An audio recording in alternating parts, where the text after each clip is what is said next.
राधे राधे दोस्तों, कैसे हैं आप सब। आई होप कि आप सब अच्छे होंगे। दोस्तों, वीडियो शुरू करने से पहले मैं आप सभी से रिक्वेस्ट करूंगी कि मेरी वीडियो को लाइक करें, ज़्यादा से ज़्यादा शेयर करें और अगर आप मेरे चैनल पर न्यू हैं तो मेरे चैनल को ज़रूर से ज़रूर सब्सक्राइब करें।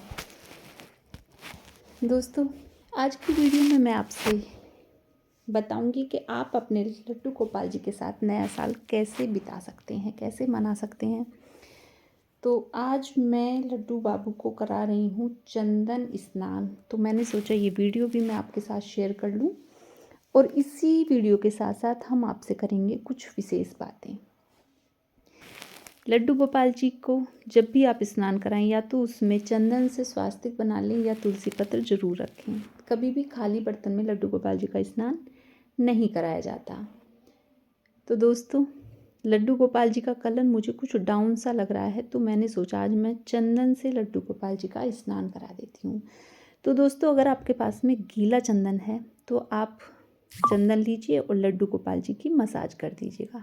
और अगर आपके पास में सूखा चंदन है तो अपनी उंगलियां पानी में पहले डिप कीजिएगा और फिर उन पर चंदन लगा के लड्डू गोपाल जी को हल्के हल्के हाथों से आप उनकी मसाज कीजिएगा। ऐसा करने से लड्डू गोपाल जी में जो चमक आएगी ना, उसका क्या ही कहना, वो मैं शब्दों में नहीं बता सकती। मैं आपको प्रैक्टिकल करके दिखाऊंगी। मैं हल्के हल्के हाथों से लड्डू गोपाल जी की कर रही हूँ मसाज। और जैसा कि मैंने पहले भी आपको बताया हुआ है, लड्डू गोपाल के स्नान में कभी भी अंगूठे का प्रयोग नहीं करना चाहिए, क्योंकि अंगूठे में शुक्र का वास होता है। अंगूठा बल का प्रतीक माना गया है। तो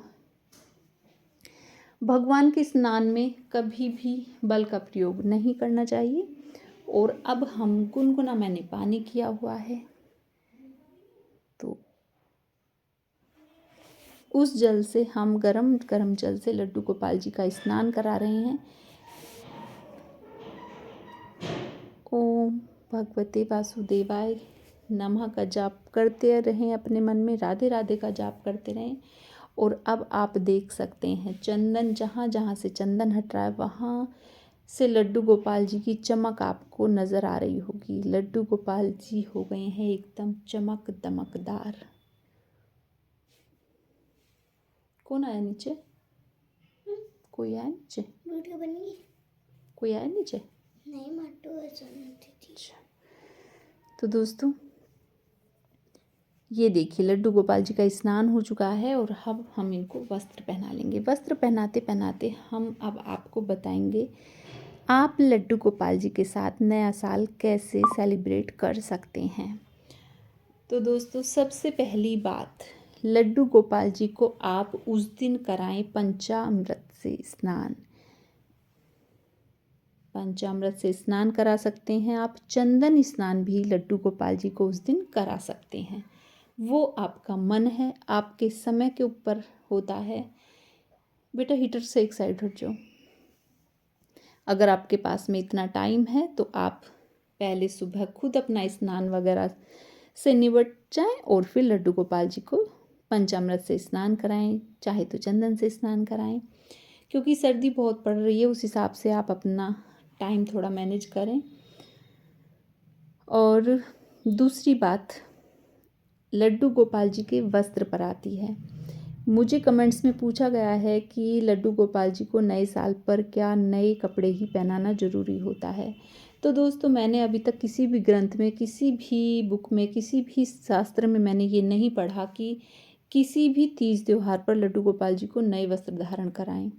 देखिए, ये सब अपने सामर्थ्य के ऊपर होता है, अपने बजट के ऊपर होता है। सबसे बड़ी बात होती है अपनी भावनाओं की, अपने भाव की। तो अगर आप पुराने कपड़े भी भाव से पहना रहे हैं तो भगवान उनको भी बहुत ही प्रेम से ग्रहण करेंगे। तो ज़रूरी नहीं है कि आप नए वस्त्र ही लड्डू गोपाल जी को पहनाएं। आप पुराने जो वस्त्र हैं उनको धुल कर, गंगा जल उन पर छिड़क कर आप उन्हें लड्डू गोपाल जी को पहनाइए।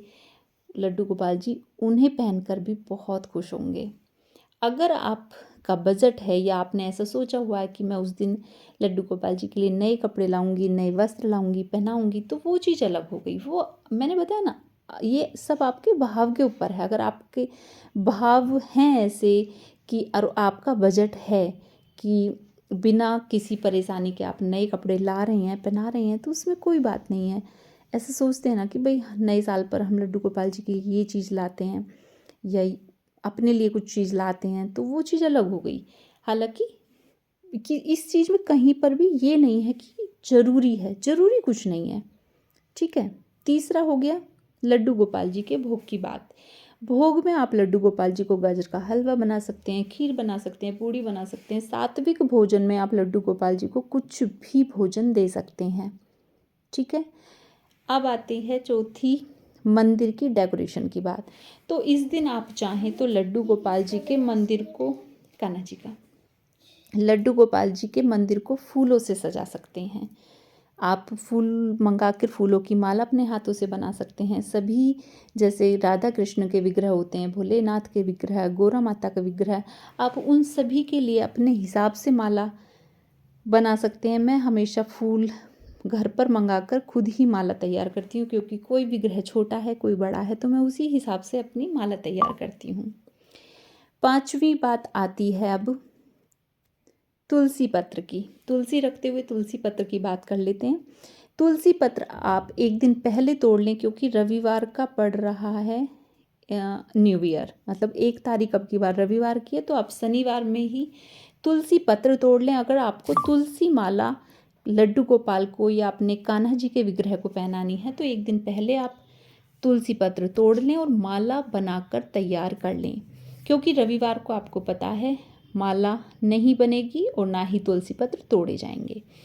छठे प्रश्न का आंसर मैं दे रही हूँ। छठे प्रश्न का आंसर है कि आप चाहें तो इस दिन लड्डू गोपाल जी से केक कटवा सकते हैं, लेकिन केक अपने घर पर ही तैयार करें। मतलब मावा बनाकर, खोवा जिसे हम बोलते हैं, उसका केक तैयार करें, उसे लड्डू गोपाल जी के हाथों से कटाएं। रेडीमेड जो केक आते हैं उनमें देखो एग का प्रयोग किया जाता है, जो कि बहुत ही खराब बात है। लड्डू गोपाल जी को तामसिक भोजन या तामसिक किसी भी तरह का भोजन ग्रहण नहीं कराया जाता। तो आप खोवे का प्रयोग करें। घर पर मावा निकाल सकते हैं, रेडीमेड मावा मंगा सकते हैं, उसका अपने हाथों से केक बनाएं और लड्डू गोपाल जी से कटिंग करवा सकते हैं। तो लड्डू गोपाल जी भी खुश होंगे और आपका हृदय भी बहुत खुश होगा, आपका मन भी संतुष्ट होगा कि आपने लड्डू गोपाल जी से केक कटाया है। सभी विग्रहों को आप भोग लगा सकते हैं। तो दोस्तों, ये थी कुछ जानकारी जो आप नए साल पर लड्डू गोपाल जी के साथ मना सकते हैं। इस तरह से लड्डू गोपाल जी के साथ नया साल आप किस तरह से मनाएंगे या किस तरह से आपने मनाया, मुझे कमेंट्स में ज़रूर बताएं।